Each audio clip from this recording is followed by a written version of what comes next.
Today, let's talk about fear, and especially about having no fear.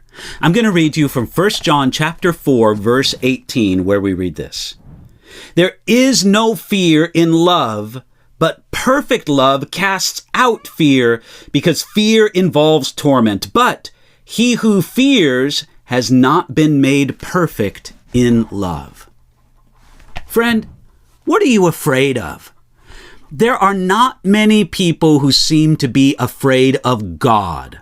Oh, sure, there's a few here and there, but many people think God only owes them a great big reward. Some people even say that when they get to heaven, they're going to have a few questions for God, and he's going to have some explaining to do for them. It wasn't always that way. At one time, people were much more aware of their sin problem. People believed in sin and hell and judgment. Martin Luther, who was probably the most influential man of the past 1,000 years, he believed it. As a young man, Luther was rising as one of the great legal minds of Europe, but it was the great legal mind of Martin Luther that led to his decision to renounce the world and to become an Augustinian monk.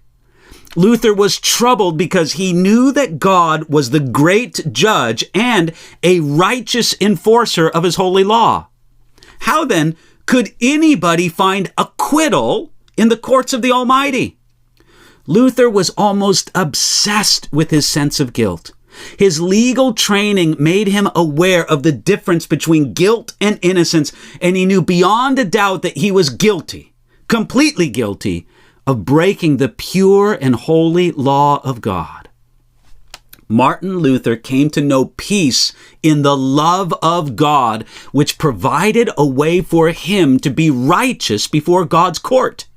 The Father's love sent God the Son, Jesus Christ, to pay the price our sin deserved and to give us his perfect righteousness.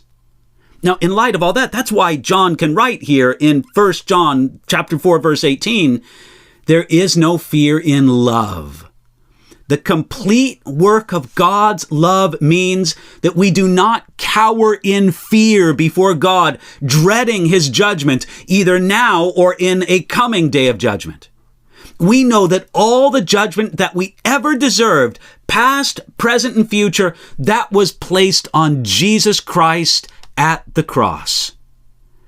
But what about scriptures such as Ecclesiastes chapter 12 verse 13 and 1 Peter chapter 2 verse 17, which tell us that we should fear God?